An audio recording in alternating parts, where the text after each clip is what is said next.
Good afternoon. Excuse me. Good afternoon. Welcome to UK Column News. It's Wednesday, the 1st of March 2017, just after 1 o'clock. And I'm here with Mike Robinson. We'll also be joined by David Ellis from Strategic Defence Initiatives. But we start off with a happy day. Yes, happy St. David's Day. Well, Theresa May was making some comments about this today. One in particular that I was interested in what she said. She said, "Our precious union is at the heart of everything my government does." And it struck me, Brian, that in light of the fact that we are breaking up the union, we're setting up city regions, George Osborne pushing the Northern Powerhouse, breaking up the union, devolution everywhere, elected mayors. This can't be the United Kingdom union that she's describing here. This has to be some other union, and I was just wondering if you had any thoughts about which other union she might be talking about. Well, I think it's the global elitist union, Mike. I think this is the pieces of the jigsaw put together by the global banking system, which is going for a rules-based international order. I have to admit that wasn't the answer I was expecting. Okay. I was expecting the European Union, but there we go. That's just as good. Right. Let's move on. Okay. Reminder of ads. Gilad Atzmon in Glasgow on the 30th of March. Tickets available from Eventbrite. David Scott organising this meeting. Do get along to it if you can. And also tonight, last call for Vanessa Beeley, who is in London at the Marx Memorial Library in Clerkenwell Green in London. Starts at 7 p.m. Entitled Aleppo, Fall or Liberation. Get along to that if you possibly can. Yes, really excellent to see the truth about Syria and Aleppo beginning to spread. It's clear that more and more people are starting to look at the official version and question it. So if you can get there, please go. Well, we just bring in this little story from Plymouth Herald, which is very pleased because one of Britain's nuclear attack submarines has come out of refit, and this is a major occasion. Submarine, I think it's HMS Trenchant. Now, I know a huge amount of work goes into any vessel when it goes in for a major refit, so credit to all of the teams that have worked for that. But of course, the bit we need to highlight is a little while ago, the Telegraph was reporting there were major problems with Britain's attack submarines. We questioned local MP Gary Streeter on it. He wouldn't answer the questions. In fact, he made a personal attack on me to try and deflect from those questions as to the status of our nuclear attack submarines. And I have a little feeling that this article in the paper is to try and reassure the public that we now have one that's come out of refit, not yet ready to go to sea, but at least it's out of refit. Boris Johnson, quite a lot on Boris Johnson today. He is visiting the Ukraine with the Polish Foreign Secretary. So he and the Polish Foreign Secretary on a joint trip to the Ukraine. They're there to represent both countries' unwavering support for Ukraine.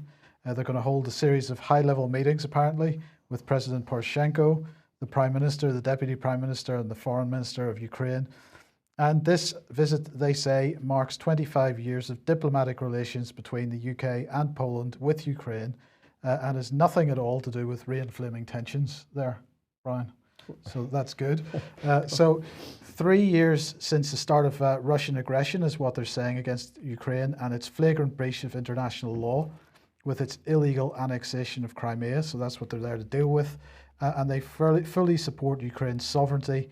Crimea is Ukraine and Russia must return it, is what they're saying.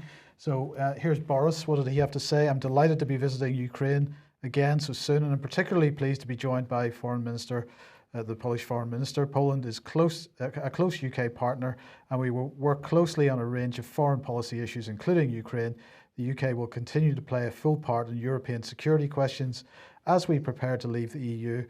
This visit reinforces our unwavering support for Ukraine. The UK remains committed to defending Ukraine's sovereignty. We're adamant that Russia's annexation of Crimea is illegal, and we urge Russia to return it." So there you go. The Polish Foreign Minister said Poland and the UK, since the beginning of the Revolution of Dignity, have supported Ukraine on its pro-European path. And I thought that was quite ironic, bearing in mind that the Law and Justice Party that he is part of are pretty Eurosceptic at the moment. They're having a massive spat with the European Commission over changes to the running of the Polish Constitutional Court. So they're really only pro-EU when it suits them. It's only, that's when it suits them. So that's good.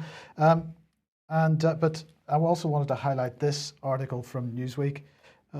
Disbanded brothers, what happens when Ukraine's foreign fighters return home? Really the crux of this is about people from other parts of Europe that have gone to the Ukraine to fight against the Russians. And they're making the point that 7 men were arrested in Spain recently for possession of firearms and explosives. And they say not the sort of foreign fighters Europeans have become accustomed to. So in other words, they're not from Syria or Iraq, but they're from Ukraine. And they subheadline this foreigner fight club. So, what we have in the making here, Brian, is another Operation Gladio, with people going to Syria, going to Iraq possibly, but also going to Ukraine, getting their training in these countries. Getting the weapons, getting the explosives. And of course, they're coming back and being distributed right across Europe. And the point here is that while obviously Muslim extremism is a problem, it's not just going to be Muslim extremists, because we've also got Western extremists who have been fighting in these countries coming back fully equipped. Yeah, and we can say with confidence that everywhere the European Union has gone, we're now seeing trouble, unrest, destabilised countries, and they're pushing for that even more. And we now have, of course, European army movements right up onto the Russian borders. We got NATO pushing in the same direction. Everything here is a destabilising picture, all based around the fact that the European Union must be in and controlling Europe. Absolutely. Now, Boris also pretty upset about this. We'll come on to that in a second. But the UK and France had pushed forward a Security Council resolution, a draft resolution, intended to impose sanctions on the Syrian government over, alleged chemical attacks that carried out in 2014 and 2015. And unfortunately, Russia and China both vetoed this Security Council resolution. This was because they had reached the quorum in order to pass the resolution, but of course the veto overrides that. So alongside Russia and China, Bolivia voted against the resolution. Egypt, Kazakhstan, Ethiopia abstained. The UK in particular were pretty apoplectic about it. They'd pushed this security resolution to the Security Council in December, but the vote was yesterday. And they were saying that the basis for their resolution was that Damascus was responsible for 3 chemical attacks when chlorine was dropped. Sorry, David Ellis has just appeared on screen, and although you can't hear him at the moment, we can. So, David, if you could just mute for a couple of minutes. Right, so before the vote took place, Matthew Rycroft had said this. He said, this council is about to be asked a simple question. Will we take action against those who use chemical weapons in Syria? It's that simple. This isn't about politics, he said. At its core, this isn't really about the GIM and the OPCW. Forget the acronyms. This isn't even about Syria. This is about taking a stand when children are poisoned. It's that simple. It's about taking a stand when civilians are maimed and murdered with toxic weapons, weapons used in complete disregard for international rules and norms that we all claim to uphold. The hypocrisy in this man's words, I just do not know how he gets them out without simply curling up in a ball and dying. It's incredible. Boris Johnson had this to say: the Security Council's own investigation has found attacks were committed by the Syrian regime and Daesh on the Syrian people. Despite support from the majority of the Security Council, Russia, along with China, has chosen to prevent action. He was pretty upset about it. Can I just make sure we're clear on this? They're talking about using chemical weapons. Yes. In that statement. Yes. So we come back to the point that the words he's saying is were committed. In fact, there has been no documentary evidence produced which proves that Assad used chemical weapons on his own people. All of the documentary evidence which has come out of the UK, the US, and the UN and France all said it was a possibility, but there was no factual evidence it was the case. Well, that's absolutely right. And as Vanessa Bailey has pointed out, of course, the chemical plants that were capable of producing chlorine were all in the hands of ISIS at the time. Yeah. So back to Matthew Rycroft then. After the vote, he said, "I'm appalled that Russia has vetoed this resolution today, and I'm surprised and disappointed that China has chosen to join them, at complete odds with the principles of non-proliferation that both China and Russia claim to support so strongly." In Security Council Resolution 2118, we all agreed, Russia and China included, that any use of chemical weapons by anyone in the Syria Arab Republic will lead to the Council imposing measures under Chapter 7 of the UN Charter. Thanks to those vetoes today, we have failed to do so. And so it went on. But the United Kingdom will not let Russia's actions today stop us from working with international partners to see justice for the victims and to prevent the use of chemical weapons by anyone, anywhere.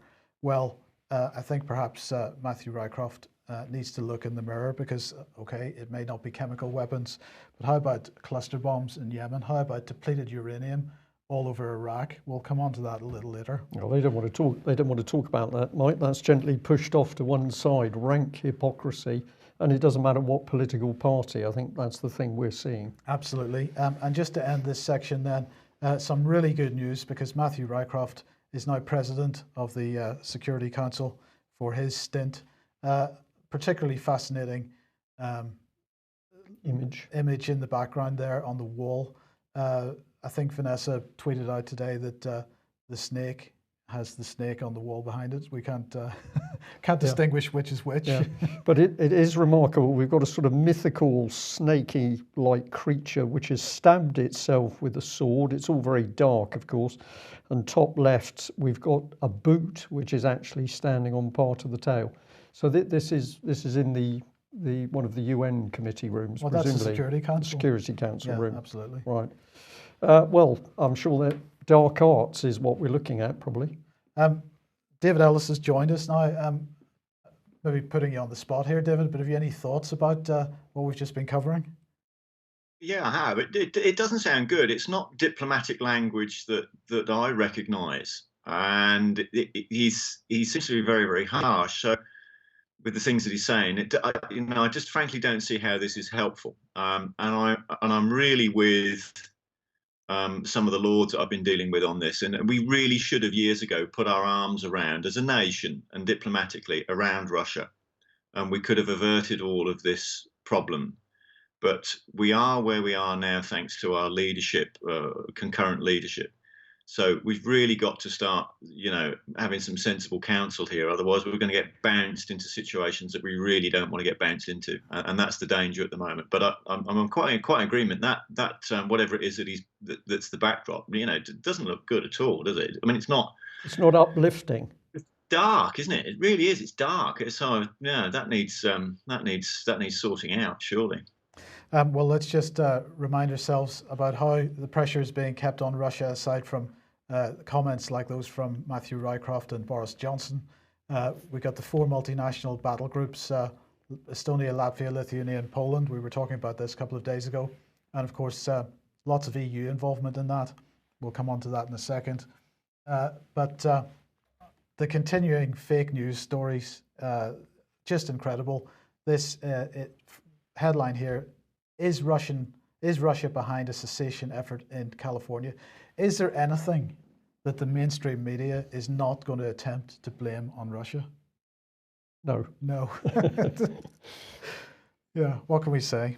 Well, we better bring in Chris Bryant at this point because a little while ago we challenged him about evidence. He said there was clear evidence that Russia was getting involved in elections in France, in America, in Germany and UK.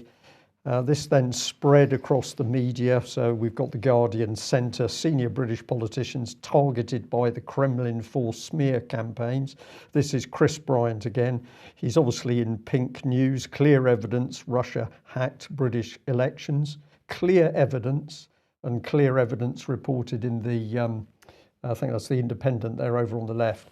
Evening Standard here, clear evidence Russia interfered directly in UK elections, claims former Labour minister.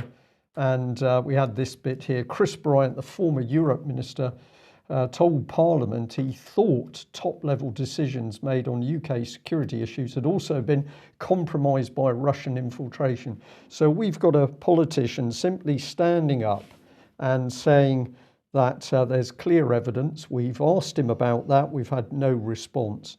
So I'm going to ask at this point, is this man just ignorant? Do you think, Mike, is he being deceived, or is he simply lying, or is he deliberately pushing out fake news? That's a good question, but of course, some of the comments he made suggested that he was being fed this information by a Times journalist. Yeah, he's being fed it by a Times journalist, and we tracked part of it back to one social media. This was the original tweet we put out. So, Rhonda Bryant, let the public see your evidence. First day of asking, the 22nd of February. Well, here we are, 1st of March. We've still got no evidence. We did bet him a new pair of Y-fronts. We did buy them. We've got them ready to send, but we've had nothing back. But this is what we discovered, that we followed through the pathetic report in the paper, the BBC also on this, and they're saying all the information came from this one social media blogger who eventually contacted me.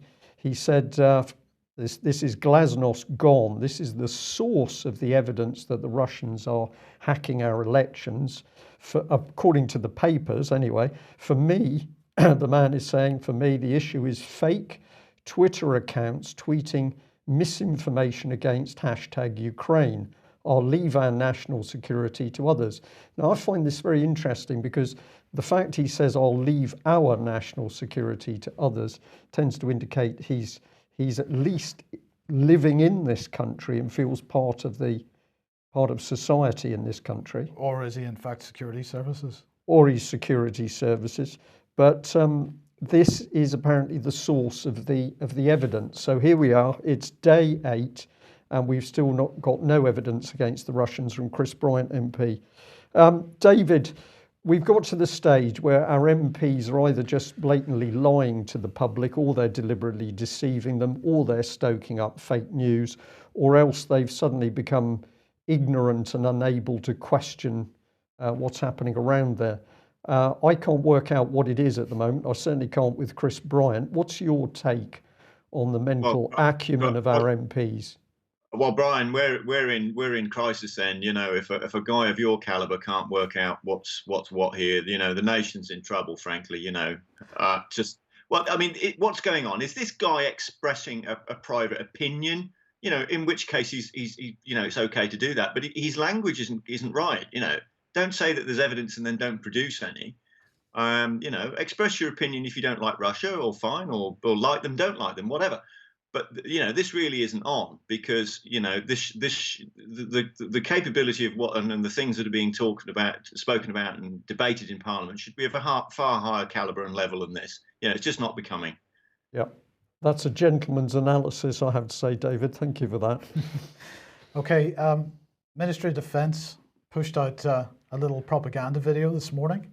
They're saying on the 9th of March, HM Queen will unveil the Iraq and Afghanistan memorial, honouring the service of both UK armed forces and civilians. This is the video playing. They're going to recognise the duty and service of all UK armed forces and UK civilians. And we've got lots of fantastic imagery here. They've all been putting themselves in harm's way. They're protecting our national interests. Well, did it? Or did it protect the interests of the banking elites? It helped those in danger, did it? 56,000 tons of ordnance dropped, much of it distributing depleted uranium everywhere. How many people did this put in danger, and how many babies were deformed as a result? How many deaths? They apparently worked to improve lives, and so the question is, has it improved the lives of civilians in Mosul? Is it improving the lives of people in Iraq in general? Of course, we're rebuilding villages, championing democracy. We're pushing forward with healthcare and education. This is fantastic stuff. And between 1990 and 2015, that was over 300,000 UK service personnel deployed to Iraq to make people's lives better there. and what a success that has been. Of course, sorry. Well, I was just going to say that statistic is beautifully crafted, Mike. 300,000. To get that number that large, that includes people who've returned to Iraq, because we haven't got military forces at that scale. No, but that's civilians as well, of course. Sorry. The military is now civilians. Yeah, private contractors in amongst that lot as well. Now, of course, the price that Iraqis have paid has been covered by Felicity Arbuthnot for many years now, particularly on the DU issue. And it wasn't just about Iraq. This memorial is also about Afghanistan. And what have we done there? Well, of course, we have turned Afghanistan into a drug-growing country. That's all it does. Production up 10% since 2015. These are 2016 statistics. Eradication down 91%. So we're doing a really fantastic job in that country to make sure that its priorities are correct. Average yield up of opium poppies up 30% 2015. And of course, this isn't just affecting people in Afghanistan. This is affecting people in Britain and people in the United States who are the recipients of the heroin that's being grown as a result. You know, Afghanis can't make enough money through farming. They have to grow opium. So this is what we've done to these two countries. So I've got to say, well done, and thank Her Majesty for unveiling this memorial when she does. We should all be very proud of it. I'll keep silent at that point, Mike, because I don't feel proud at all as time goes on. Actually, I feel disgusted with what I'm witnessing UK do in the name of the UK government, not in the name of the general public. David, it's getting clearer and clearer. We are the ones who are destabilising these countries and breaking them down. Making a bit of money from drugs seems to fit in with a very old story that many people have told about the role of British intelligence services and the CIA and drugs and guns. Well, I mean, there's two things you can say here safely: that, you know, the war was fabricated, the conflict was fabricated, and we can, you know, you can safely say now that the region is completely in chaos. So, you know, that then beggars more questions. But, you know, this is not news to us as a nation. We've known about the opium and the drugs in Afghanistan for, you know, hundreds of years. This is not news to us. You know, we went through quite a period in the Victorian ages with this. So, you know, well, that's right, David. But of course, in 2001, just prior to us moving back into Afghanistan, the drug situation had been stopped in that country. We went back and restarted it again. That's the key point here. As a result, as you rightly say, of an illegal war in Iraq, possibly an illegal war in Afghanistan, that's been the result, and that's the point that I want to keep making, because this is the point that a lot of people still haven't quite grasped. This is all happening as a result of our actions, and it's actually impacting on our lives as well as those in those countries. Yeah, you're quite right. You can't argue. The drug production has gone up subsequent to the conflict. You know, that's you know, and that's even by the, you know, the figures that are available. So coming back to the memorial, you know, is Tony Blair's head going to be on the top of it? One would hope so. On a spike? One would hope so. That's brought a smile to our faces. That is a good mental image. Yes. Thank you for that, David. Well, look, if the government is worried it hasn't quite got its message out, what you have to do is ramp up the message and make it even more fearsome. So this is British Defence Secretary Michael Fallon. He says, be afraid. It's not just terrorism, Mike. It's not terrifying terrorism, or very terrifying. It's now brutal terrorism. And so you wonder what has caused the problem. Why have we escalated the terror of the terrorist threat and terrorism to brutal? It's because those nasty jihadists have decided to use drones to sort of drop a hand grenade. Obviously, that's dangerous. It could just hit you on the head. I'm making light of a very serious subject, but let's get real about this. This is the British government suddenly saying that the ability of somebody to drop a fairly small explosive from a pretty crude drone it's thrown us into confusion, Mike. Yes, it's brutal. If we just put this in context, Brian, 56,000 tons of ordnance dropped in Iraq in the first Gulf War. Yes. That's more than was dropped in the Second World War. These people are trying to defend themselves by using the high-tech they can get hold of little toy drones, and this has sent Michael Fallon into a spin. Let's have a look at what this is about. Drone versus drone. UK develops new remote control weapons that will be able to shoot down jihadis' aircraft. This is something out of Winnie the Pooh Manual of Warfare. It's quite astonishing. Let's have a look at this. He says, well, he's very excited about drone helicopters because this is the Defence Secretary speaking. They can hover over particular areas in a way that the Reaper drone would only be able to go around in circles. This is really astonishing information. You can do what a helicopter can do that a plane can't do. The payload is obviously an interesting one. Will we be able to fly stuff in without a pilot? So Michael Fallon, we're going to come on to his experience, is getting really, really very worried about brutal terrorists who are able to take what is essentially a toy and drop a hand grenade. Yeah. And as you've said, 56,000 tons, was it? Yeah. We've dumped on the country. So he goes on, he says that Islamic State terror group's latest drone tactics in Iraq, in which they drop grenades from the skies, have been a wake-up call for Britain. We are one of the world's top nations. We're one of the most advanced military, and we are shocked to discover that people can drop hand grenades from toy aircraft. I'm just going to pause there because it makes you want to weep. It says drone wars of the future. Science fiction will soon be science fact. Unmanned warfare is coming absolutely, says Michael Fallon. And he drones on. Daesh is developing drones. We've seen them defending Mosul with drone attacks. It was a good example of what Britain's enemies were up to, adding, we simply have to keep ahead. And if we I just want to skip over one, if I may. We'll come off this one and onto this one. Here we are. Space, like cyber, is the next domain. And our adversaries are already looking at how they can compete against us in space. And we have to be ready for that. Other countries are investing very heavily in space, and they're putting satellites up with military applications. This is remarkable. I can go back to the beginning of the 1970s. I can't even remember how many years that is ago. And we had military satellites. Satellites were scanning, detecting things, spying, intercepting communications. But Michael Fallon has suddenly woken up to the fact that there may be rockets and satellites in space. Super. It's very interesting, isn't it? What we got here, well, he reveals more. The minister revealed the military has formed a Dragon's Den style panel to research and develop weapons. So don't worry about the brutal terrorism, Mike, because we're going to create a Dragon's Den to combat it. And he said that the Ministry of Defence has to keep ahead by recruiting world experts such as outgoing GCHQ boss Robert Hannigan. Now, just to put this in context before we discuss a little bit, well done, the Mail, and here's the lady journalist who actually put this story across. So here's the there's the Dragon's Den. We've got links into GCHQ.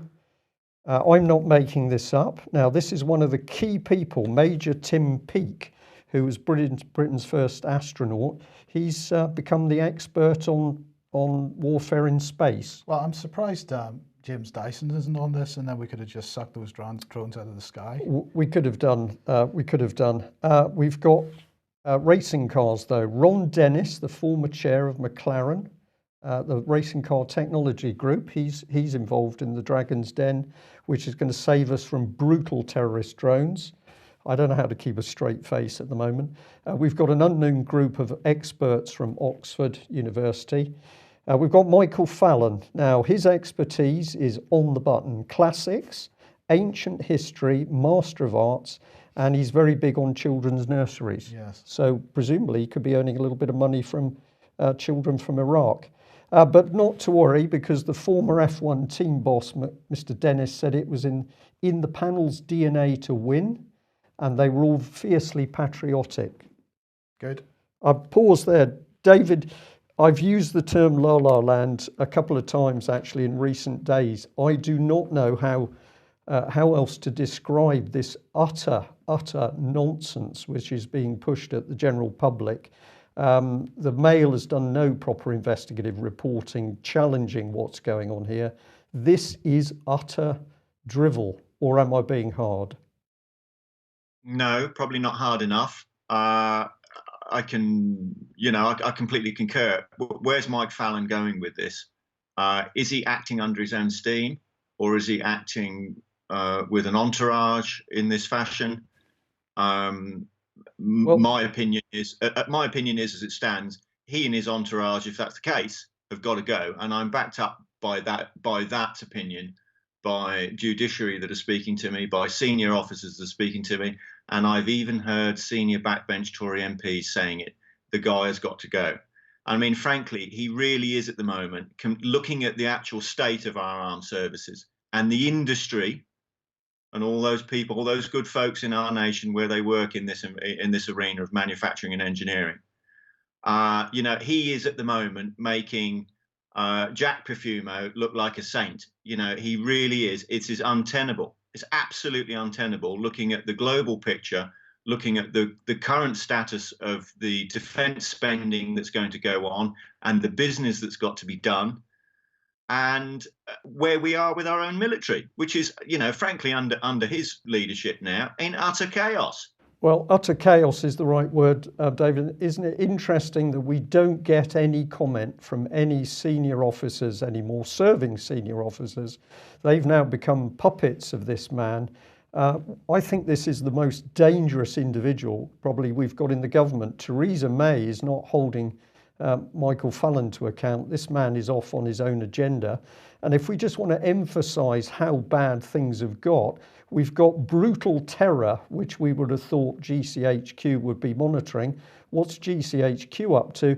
Well, have a look at their website. They're now producing puzzles for charity, and they're very proud to have produced their first ever puzzle book.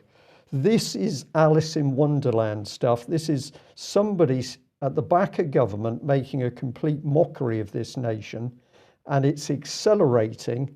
And until we get rid of these people from Parliament in an appropriate way, we are getting into a very dangerous world here.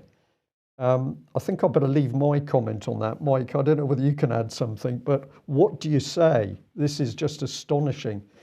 Be interested to know what the Russians, Chinese make of it. Yeah. Okay. European Union. Now, this is interesting, the developments here, because, of course, European Union, are they in a state of collapse? They're certainly in a state of chaos. They don't know which way to go. And we had this report from Sputnik a week or so ago saying that Germany, Italy, France, Luxembourg are wanting to get together and create a fully federalized, fully federal United States of Europe. They want to go ahead. This is this two-tier Europe that everybody's talking about. There was an open letter published which said it's high time to move towards closer political integration, the federal union of states within broad powers. We know that such an initiative triggers a strong resistance, but inactivity cannot become paralysis for everyone. Those who believe in European ideals should be able to give them a new life instead of helplessly observing its slow sunset. Now, this open letter was published, and then there will be a meeting of the heads of the European parliaments in mid to late March. I've seen different dates for this from different newspapers. Sputnik said the 17th. I think the Telegraph said the 25th. And this apparently is going to discuss, the Telegraph published it today, Jean-Claude Juncker's new 5 pathways to unity, which they're describing as a blueprint for the future of Europe after Brexit. And the Telegraph seems to be the first newspaper or news outlet which has seen this document. It certainly doesn't seem to have been published officially yet, so perhaps we've got to take this slightly with a pinch of salt. But what they're saying is, what they're listing here is 5 scenarios. The first one is to just simply carry on.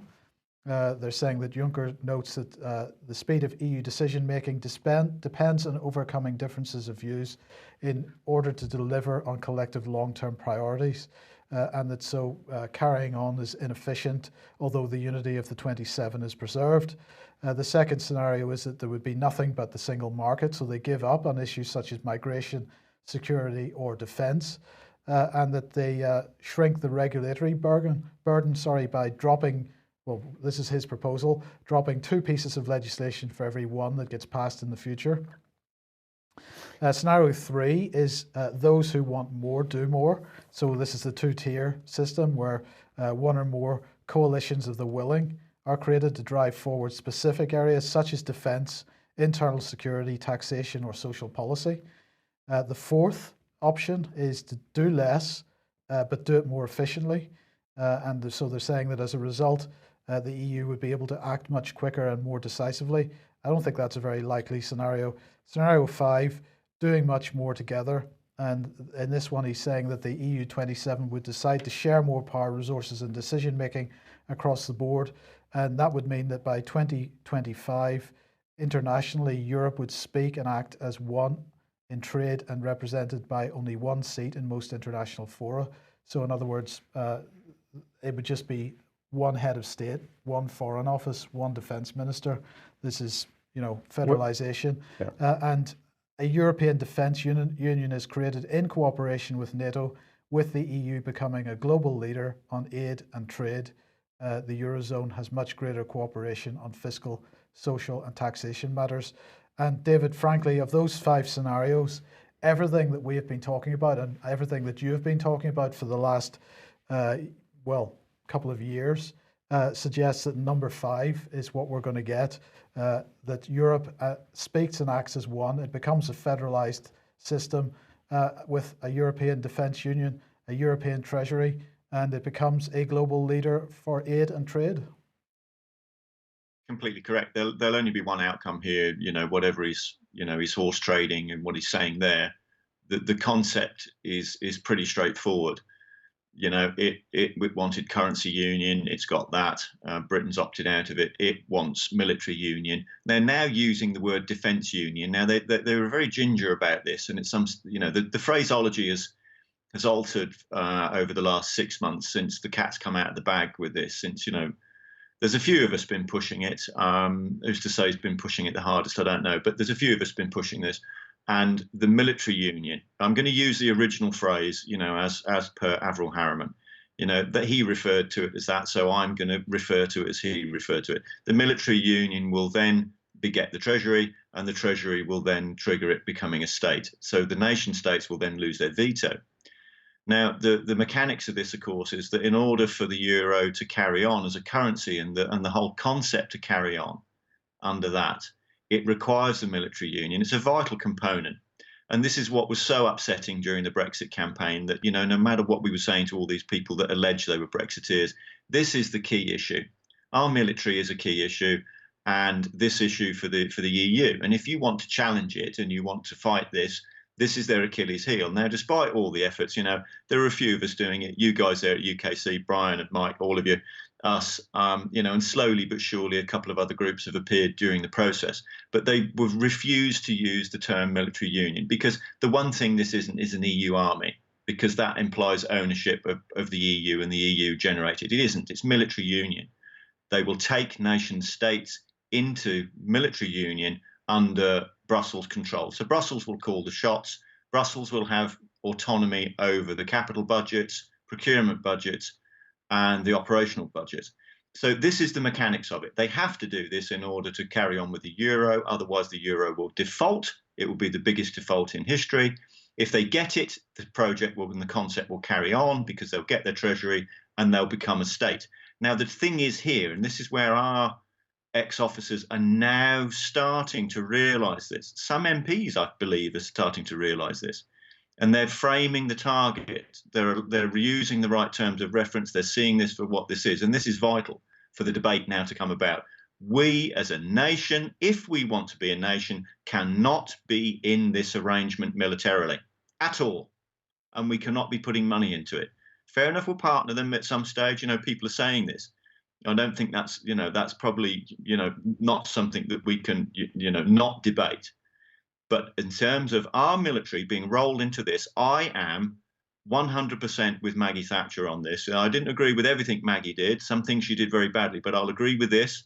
And I believe Admiral Woodward and, his peers at the time when we had an active admiralty. or an admiralty that wasn't moribund as it is now, theoretically.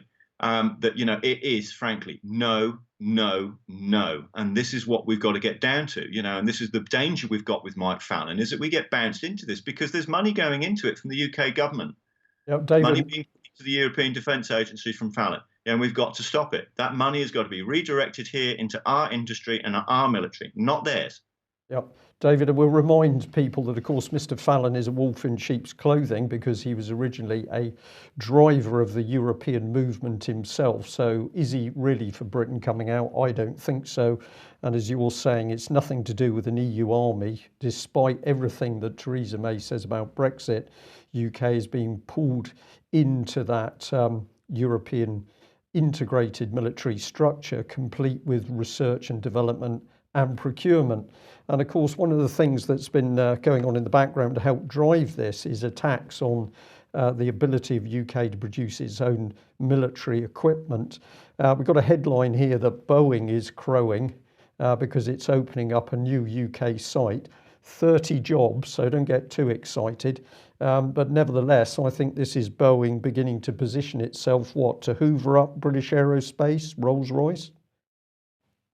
Yeah, I mean, this is what we're looking like BAE stocks in play here with this, the general sort of framing of what's going on in all this. We're looking at huge defence spending being announced by the EU through Germany. The German defence minister has been reported over the last fortnight saying she's going to increase spending massively. I believe this is to drive the EU military union. Trump is saying he wants, sales to go up and he wants people to buy military stuff and spend money with it. So, regardless of whether that's under NATO or whatever, that's the bottom line. But what we're seeing here really is we've got a real serious problem, and I'm going to agree with what I've heard from John Redwood. Our industry now is the key thing, and what we're going to do best for our people and our jobs and our engineering. So from what I've heard from John Redwood recently on this, I agree with him absolutely, 100%. That we've got to think about what we're doing with what we're making. And that's the key thing, what we're making. Because at the moment, BAE aren't making an aircraft, and that's the problem. That's what we've got to get to. So we can judge how effective the 57 Sandys bill here of going pan-European with this. Now, what are BAE making? Because the problem is at the moment with all this defence spending, as I've said, that's going to go through America and through the European conglomerates is that BAE's position is currently vulnerable. And if that money sticks somewhere, there's a good chance it's going to get bought. I know the government thinks it's got a golden share with this, but, Ways and Means Act 1974, someone will find a way around of it and they'll find a way into it. So our government, if it wants to Brexit and do as it says, has got to do two things. Completely unravel from the interoperability and the entanglements that we've now got with the EU military structure. And we've got to invest the money then in our own industry and our own companies and our own jobs and our own people and our nation. We can't be flowing it into another avenue. So well done, John Redwood, for saying what he said. More please. I feel a bit like Oliver, something sort of quite Dickensian here. It's a bit like, can we have some more, please, sir? Okay, David, thank you. Well, yesterday we were mentioning the new initiative from the government on internet safety for children. We mentioned Karen Bradley's comments that the internet has introduced a host of new dangers which children and parents have never faced before. Well, we're going to solve that problem by bringing sex education to 4-year-olds because that's the obvious thing to do. Telegraph here reporting that ministers are set to announce plans for compulsory sex education lessons in schools for 4-year-olds. Children as young as 4 will be given sex and relationship education to warn them about the dangers of the internet. This is under the plans which were announced yesterday, and that teenagers will also be taught about how to protect themselves, so that's good. But we're going to start with 4-year-olds because that is the most appropriate age, Brian. I think not, but Indeed. That's what they're going to start with. Well, we just end on this one. We've had information about this mass resistance before. They've been looking in a particular area, which is pornography being introduced into American schools. They've pointed a finger at a company, EBSCO, that essentially provides data-based information into schools. What what's being said on this website in detail, including communications with this company, is that youngsters were able to get through into hardcore pornography, and despite protests from parents that this was completely wrong. They say that EBSCO did nothing and the schools did nothing. In fact, they say it was almost as if the schools wanted the children to have access to that pornography.